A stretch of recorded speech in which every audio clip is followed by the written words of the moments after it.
Bismillahirrahmanirrahim. Assalamualaikum warahmatullahi ta'ala wabarakatuh. Alhamdulillah.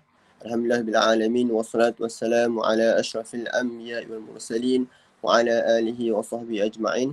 Alhamdulillah hari ini kita dapat bersama dalam sesi forum yang bertajuk Kaedah Pengajaran Al-Quran untuk Golongan Dewasa.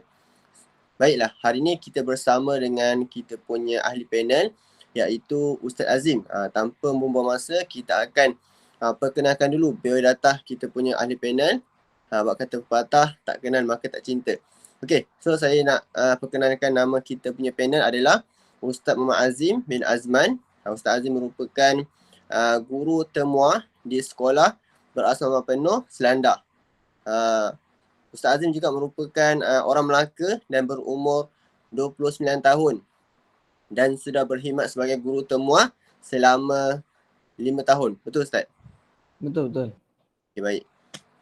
Okay, tanpa membuang masa, kita akan bertanyakan beberapa soalan kepada Ustaz Azim untuk kita punya tajuk forum hari ini iaitu Kaedah Pengajaran Al-Quran untuk Golongan Dewasa.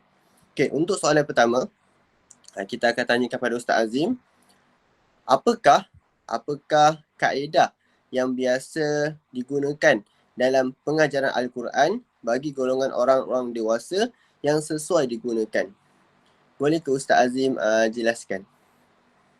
Okey, bismillahirrahmanirrahim. Assalamualaikum warahmatullahi taala wabarakatuh. Pertama sekali, terima kasih kepada Muhammad Afif bin Azman kerana bertanyakan soalan berkenaan tentang kaedah pengajaran ilmu Al-Quran.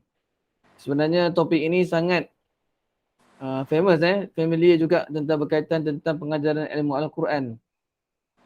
Kerana tentang pengajaran ilmu Al-Quran ni memang merangkumi semua lapisan. Daripada segi kanak-kanak, remaja dan juga kalangan orang tua. Tapi pada hari ini kita juga fokus kepada kalangan orang tua lah. Berdasarkan apa yang saya belajar, kaedah yang biasa digunakan, yang sangat familiar sekarang adalah menggunakan kaedah teknik haraki. Yang mana kaedah teknik haraki ini adalah suatu program pengajian Al-Quran yang menggabungkan 3 elemen utama. Iaitu daripada segi penglihatan, sebutan dan juga pergerakan. Gabungan ketiga elemen ini menghasilkan sinergi yang mana mampu membantu menguatkan daya ingatan sekaligus menjadikan pembelajaran Al-Quran itu secara efektif dan berkesan bagi setiap huruf, baris, tajwid dan mempunyai pergerakan tersendiri. Seperti mana sekarang kita tengok orang tua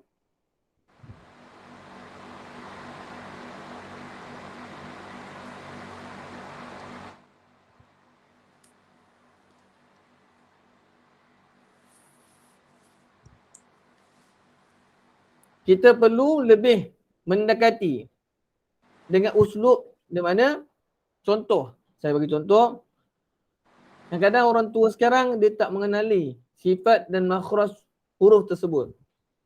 Contoh sebutan huruf zal. Huruf zal kita kena sebut depan mereka. Kita kena conteng gambar kerongkong kita punya mulut, lidah kita, halkum kita supaya mereka tu lebih tertarik dengan kita.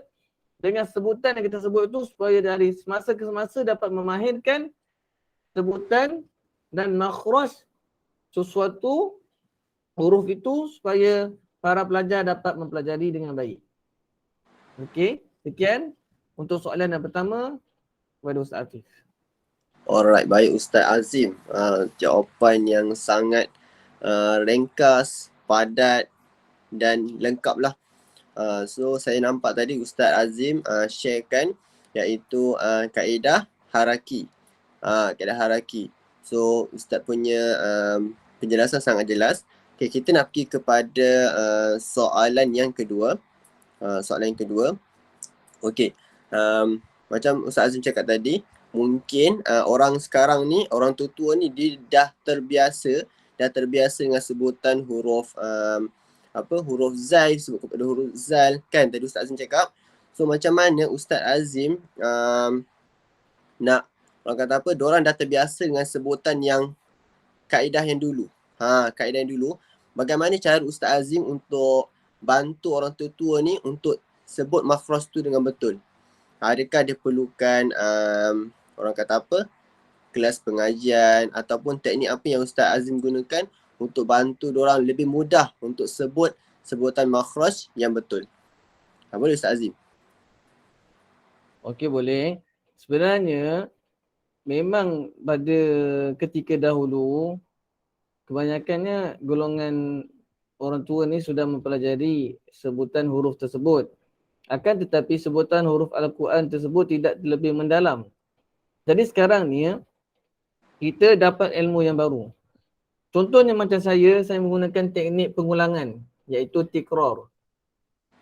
Kalau kita sebut perkataan tu setiap hari kita akan ingat. Dan kalau kita sebut huruf tu setiap hari dan juga kita akan ingat. Contohnya, kita nak memperbaiki suatu huruf tersebut supaya menepati sifat dan makhraj huruf tersebut. Contoh hari ini kita ajar orang tua tersebut cara sebutan huruf sa. Sa di atas sa. Huruf sa lidah kita akan keluar sikit. Sama macam huruf zal.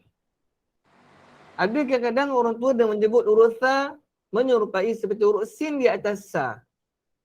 Akan tetapi terdapat perbezaan di antara dua huruf tersebut, huruf sin dan juga huruf sa.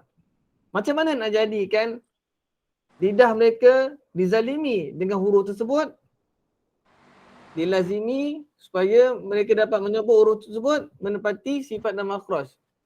Dia memerlukan teknik tikrar, iaitu teknik tikrar. Maknanya kita juga kena melihat dan membantu orang tersebut. Seperti mana dulu saya punya persyarat mengajar, kalau kamu nak sebut huruf tersebut dengan betul, kamu kena duduk di depan cermin. Bila duduk di depan cermin, kamu sebut setiap hari, kamu dapat memperbetulkan sebutan huruf tersebut dengan lebih baik. Okey? Kita baiklah Ustaz Azim. Penjelasan yang sangat mantap. So saya nampak tadi antara Ustaz Azim cakap macam mana kita nak bagi orang tua ni dapat sebut sebutan tu dengan betul. Antara caranya juga dia boleh cuba, bila Ustaz dah mengajar, dia orang boleh cuba tengok depan cermin mulut dia orang macam mana. Adakah betul sebutan huruf sa, huruf za.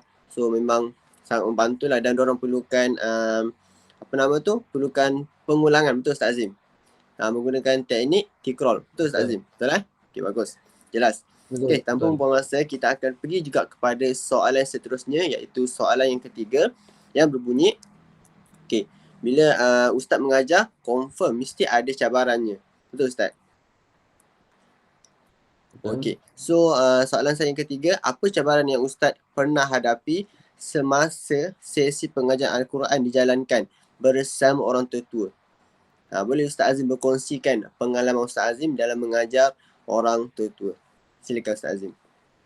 Okey, sebenarnya cabaran yang sering dihadapi oleh kalangan kita dan juga kalangan orang tua adalah mereka akan berasa diri mereka malu. Sebab apa? Kita ni mungkin muda daripada mereka, mereka sudah tua. Mungkin mereka rasa diri mereka dah tua, mereka berasa malu untuk mempelajari ilmu Al-Quran. Tapi pada saya selalu menasihati mereka supaya Al-Quran ini akan memberi syafaat pada hari kiamat insya-Allah. Jadi Al-Quran ini perlu dibaca. Walaupun kita tak boleh sebut dengan betul, akan tetapi kita cuba untuk memperbaiki dan membacanya dengan lebih baik. Itu cabaran yang pertama. Mereka akan berasa malu kerana tidak tahu untuk membaca dan sebut dengan betul. Jadi kita sebagai murabbi, tenaga pengajar, kita perlu bersemangat dan memberi mereka semangat supaya mereka bersemangat untuk mempelajari ilmu Al-Quran. Itu yang pertama. Yang kedua pula, cabaran seluruhnya daripada segi sebutan huruf tajwid. Sebutan hukum tajwid ni biasalah. Kalau kita tengok mereka ni daripada dulu tersebut dengan betul bab hukum tajwid.